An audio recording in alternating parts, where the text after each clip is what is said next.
Good morning and welcome to the AI Executive Morning Buzz. This is your go-to live broadcast for real-time AI insights, industry trends, and executive level analysis without the hype. I'm your host, Albert Ramos, and I'm here with Jason Hess. Let's jump right in. So here's what you can expect from today. First, we're going to go through a pretty cool agenda. It looks like there's three big points. I'm excited to go through it with you, Jason. Sounds like we have some things going on with AI in the news, specific to some inaccuracies. It looks like some chatbots or they did some studies, and I'd love to hear more about it from you. We're going to talk about all things Meta. It sounds like they're making some big time decisions as they look to revamp their AI department. So let's jump into that as well. And then we have to talk about Mr. Musk. It looks like he's up to a ton. In addition to Doge, he's making some big time investments and always on top of the news. And if we have some time, I think we have some things that happened just as early as this morning. So we may have time to touch on that. But Jason, welcome to the show again. We loved having you on Tuesday and you're back. You just bring a Thanks, ton Albert. of I appreciate wealth it. of Good knowledge. morning. I know you had a big engagement yesterday. How was speaking at RevTech? Oh man, RevTech was awesome. Such an amazing crew. It was sponsored by Signals. Really excited, but we were chatting through how you integrate AI and actually pitch AI to your C-suite executives. So I'm hoping, actually, I'm seeing it a lot on the DMs on LinkedIn. People are letting me know that they're putting together their proposal specific to ROI, sales, cost impact, etc. So really excited about that. Thanks for asking. Amazing. Yeah, so let's Well, jump into the news. let's do it. I think what you had shot me over too. I was excited to come through, get on this particular topic.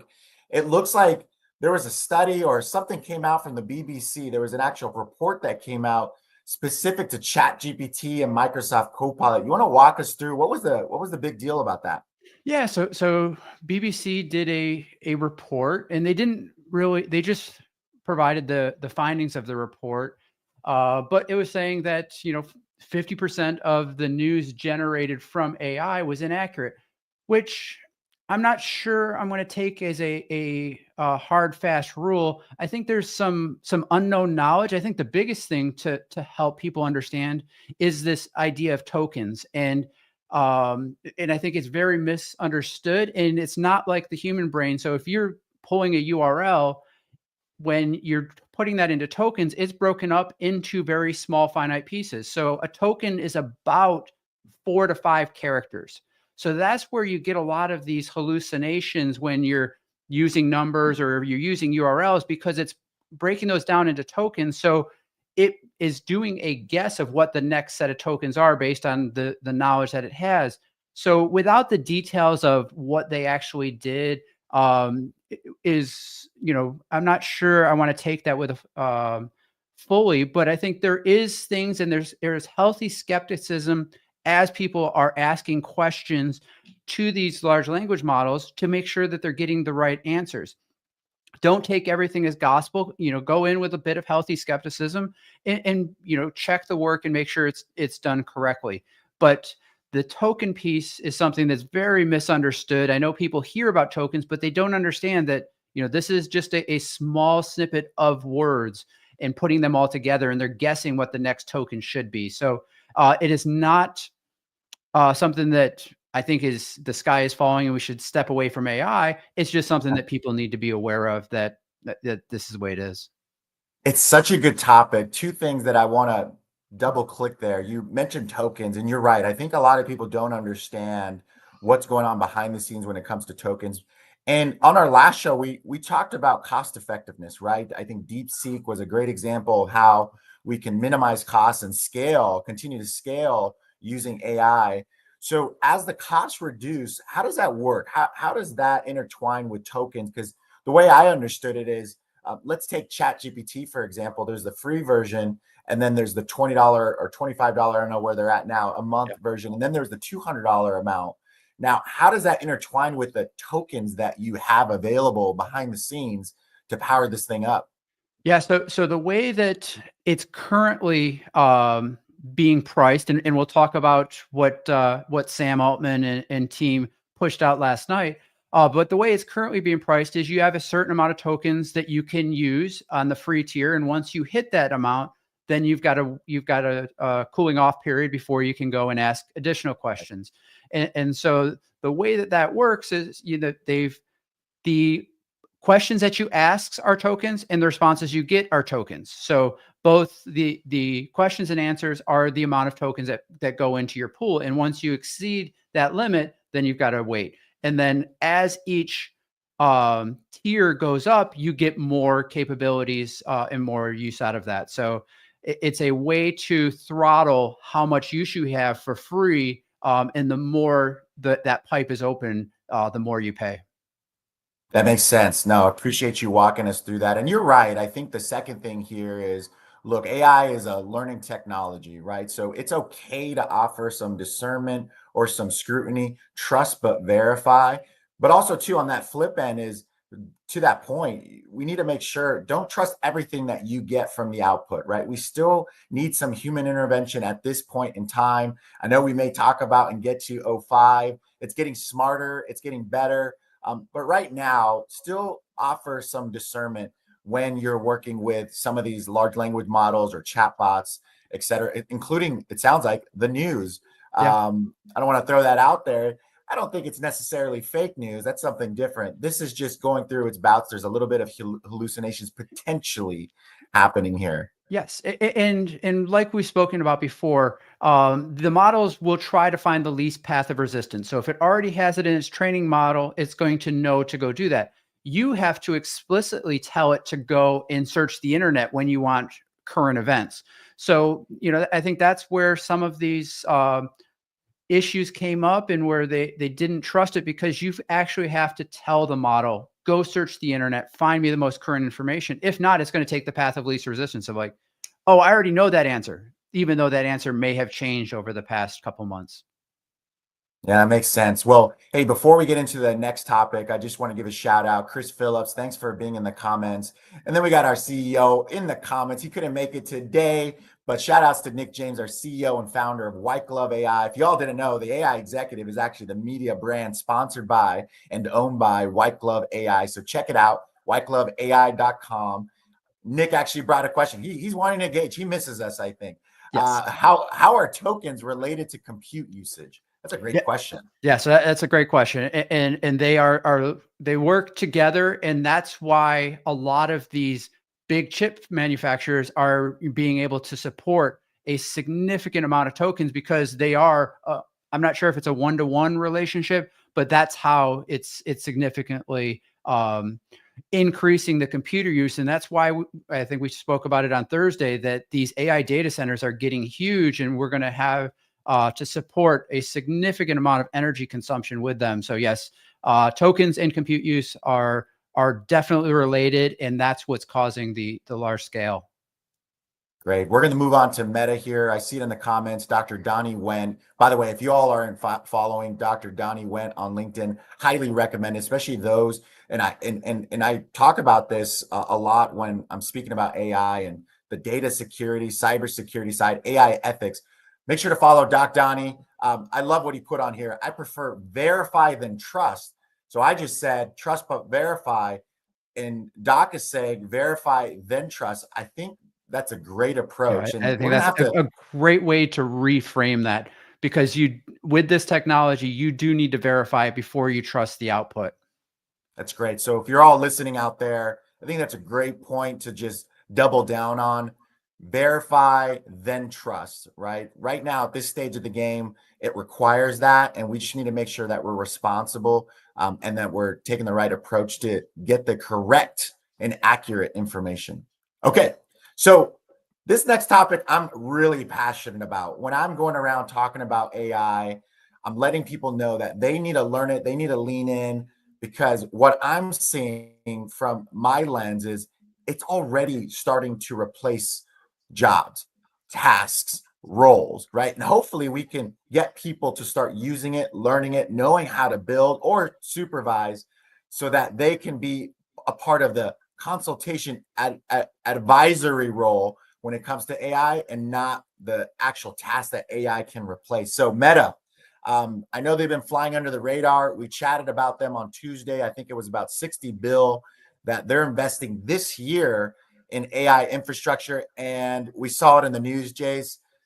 They're planning massive layoffs. And I think as early as this week, we saw a ton of buzz around this in the news, and they're reinvesting those funds, right? So I'm curious on what the net is on headcount, but they're reinvesting those funds and actually hiring AI engineers. Did you hear anything about this? Yeah, I saw this, and it makes me feel like we have amnesia every February, because every company seems to be Right. any large scale company does this. That in February they do some layoffs. They usually get rid of their bottom 5%. The media freaks out and it affects the market. But this is a common tactic that's being used in organizations. So I'm not sure that it's as concerning as the articles are making it out to be. But this is a common tactic that enterprises are utilizing to be able to hire and bring in more people, because you cannot just continue to hire and hire and hire and have a significantly large organization. You've got to be able to weed some people out and be able to adjust to be able to serve your company. And they are focusing now on AI engineers because that's where they see the biggest value. Right. Yeah, and I think it's a smart move. You're right. We tend to see this every year. I think because of the phrase artificial intelligence, AI or AI engineers, has probably found its way up on top of the headlines. Now, that being said, we saw what happened at Workday recently, and I feel for those team members. But I'm wondering, is that the same situation that's going on, right? Workday also laid off some of his employees as AI within its Workday adaptive system is changing the game. They don't need as many of the people that they had. We're also seeing a lot of companies, especially post 2020, overhired a little bit. And we saw a little bit of that runoff in 2024 and again now to start off the year. But as I was mentioning earlier, I really do think we need to have, and I know we have a podcast episode about this, we do need to have just a sit down and conversation about, is AI at this stage replacing the workforce? What are your thoughts? I think last year I think it was going to be replacing tasks. The more I start seeing the evolution in the speed that AI is changing, I think that is probably more likely that there will be people that will be displaced. But that doesn't mean that they're going to be out of job. That is going to allow them to be able to focus on other things. I was talking to a gentleman yesterday, and we said right now it's a great time to be in Texas because it is so easy to start up a business and be able to do this. And now with AI, you can make a very large organization with a bunch of agents to help you. So I think it's going to open people up to things that were not thought of as you could accomplish that. Now you'll be able to do that. And there'd be a lot more startups being stood up around the country and utilizing this time and this capability and this technology at their hands, where they can build a company where, typically it would need, 50 employees. You may be able to get that with 10 employees and just a swarm full of agents to help you throughout that process. So I think this is a good thing. It is scary, and change is definitely scary. And I do feel for the people that have to figure out what their next opportunity is going to be. But I think it's actually going to be a net positive for for everyone.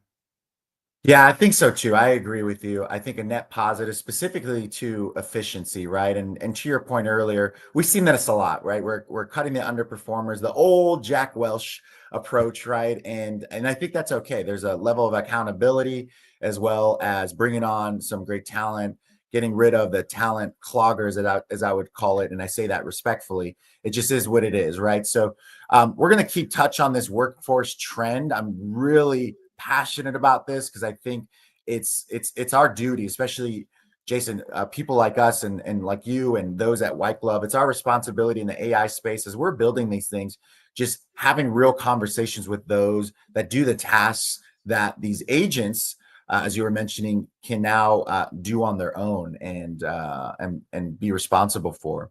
All right. So he's all over the news. I was watching some videos of him in the Oval Office here over the last couple of days, and actually I'm pretty impressed on how he's standing his ground, including his son on his shoulders, Mr. Elon Musk. It sounds like he is coming after Altman again, or at least the parent company OpenAI. And what it sounds like is he made a fairly significant, large bid, I think in the amounts of 97 bill, if I'm correct there, 97.4 billion to be on the money for OpenAI. So what is going on there? What's the beef? Is it beef, or is it just he's looking to integrate this with Gronk, or what's going on here with I Mr. think Musk? it's hard to tell exactly what's going on. Let's first start with Gronk. Is Gronk underperforming? Is he capped out? Is this a play to kind of um, complement Gronk and utilize that? Is it the beef of him leaving a couple years back and really seeing the value that OpenAI has come to, or is there something else?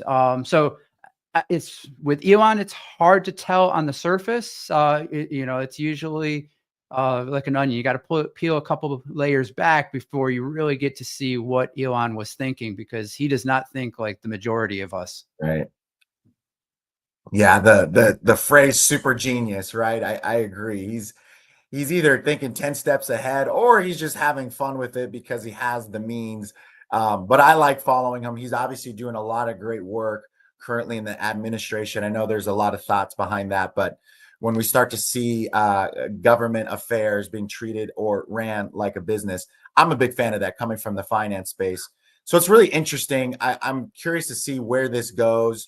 That's a large bid. I know there's a I know massive Sam Altman came back with offering to buy Twitter from him with a couple decimal points off. So I think part of it may just be the healthy banter. Well, I don't know if it's healthy, but the banter that those two have back and forth.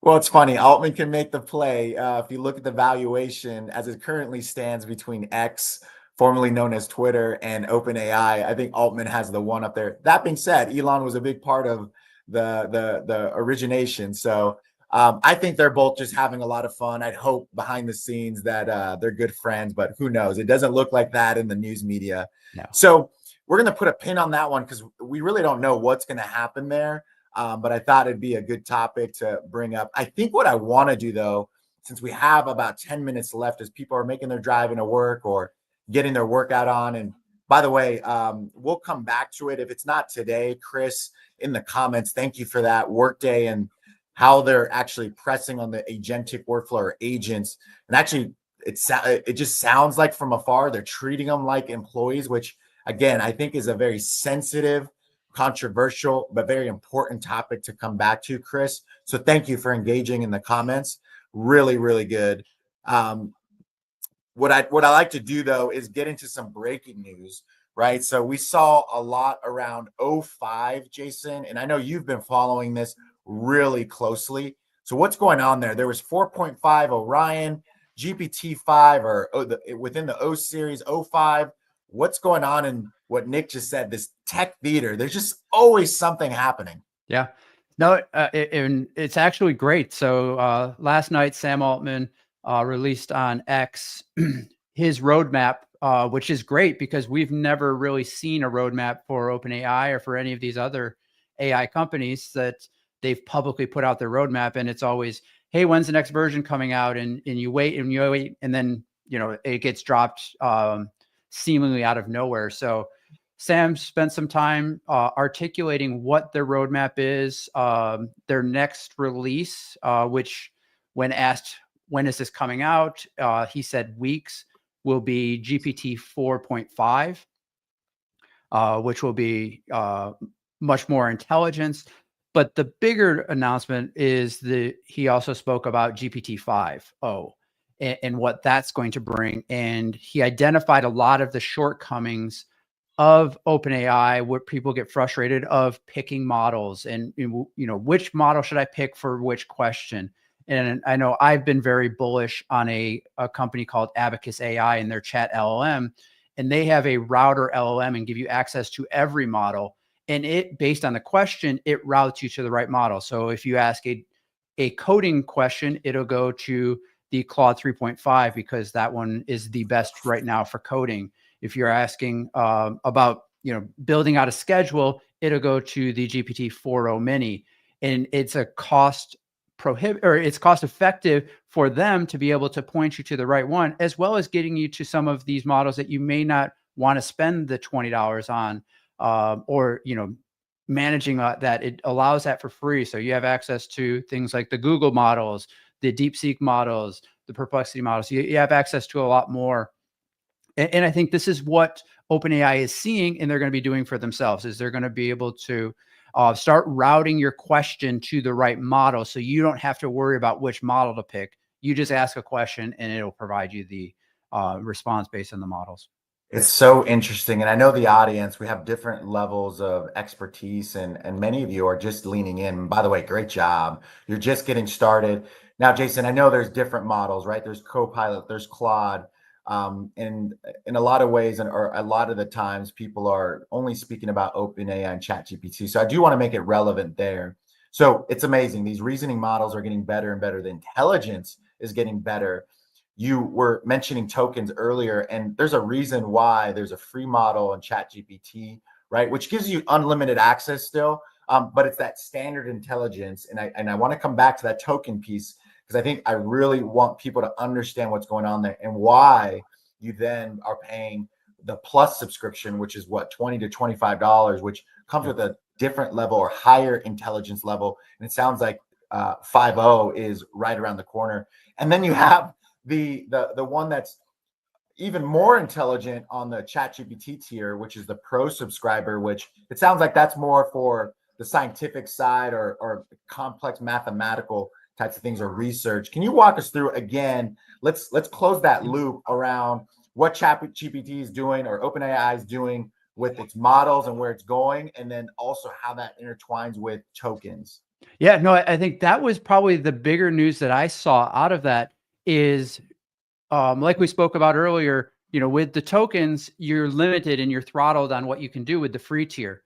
The way 5.0 is going to be released is you're going to have all of the knowledge and you can ask unlimited questions from that, but you're going to have a cap on how much knowledge you get.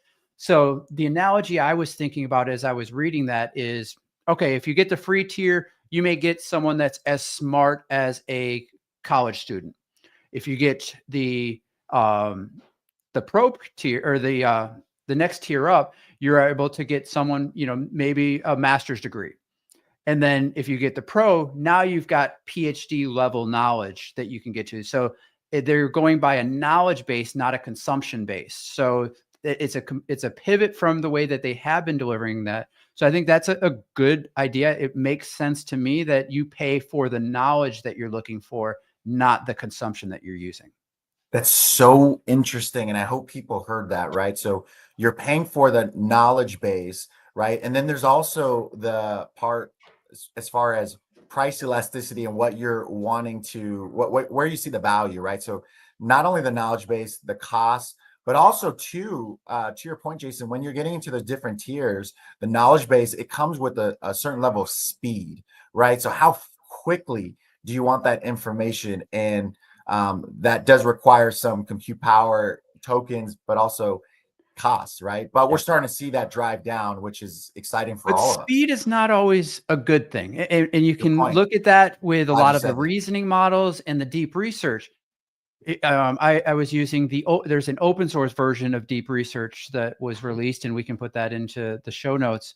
Yeah. But it's allowed you to, think through problems and go and do research and come back with answers. We got so used to quick responses. When it's thinking, you're like, wait a minute, this isn't giving it to me instantly like I'm used to consuming, like the way. So I think that, the thinking process and going through that process is a good thing, and doesn't provide that unrealistic expectation of, I just give it to you quickly. No, it's great. Well, we got 3 minutes, and Jason, thanks for bringing up the RevTech Summit. I had a great opportunity to speak and give a shout out to White Glove AI and the AI executive. As always, we're for those that qualify, we're giving a 14-day free trial for a chatbot to live on your website. There's so many more details. Make sure to scan the QR code there on the LinkedIn page for this episode. And then we're excited to jump in and just teach, right? We want to teach you, your organization, and your team members how to use AI. From there, we'll lift up the hood and make sure that we know where to actually integrate AI into your workflows, your operational workflows, your marketing workflows, your financial workflows. There's so much that we can do. Jason, you brought up agents. There's avatars, there's voice, there's vision. There's so much that we can do for you all that are listening. But thank you all for engaging in the comments. We're getting a ton of love on DMs. We appreciate you all for subscribing and following. That's it for today, right? I think we had a large chunk of things there that we chatted about. And if you have any questions, feel free to reach out to Jason. He's a wealth of knowledge. You can reach out to me as well, so we can work through, both of us, we can work through how we go and integrate this into your organization to start making you AI powered. So that's it for today. The AI Executive Morning Buzz. Big thanks to Jason. Also, big thanks to Nick James. He's actually there with his kiddos on a field trip, and he's still finding a way to engage in. We miss you too, sir. Thanks for joining us and sharing your insights, Jason. And as I mentioned last time, stay curious, stay innovative, and we'll see you every Tuesday and Thursday. I cannot wait for next week, 7:30 a.m. Central. Everyone, have a great day. Go crush it.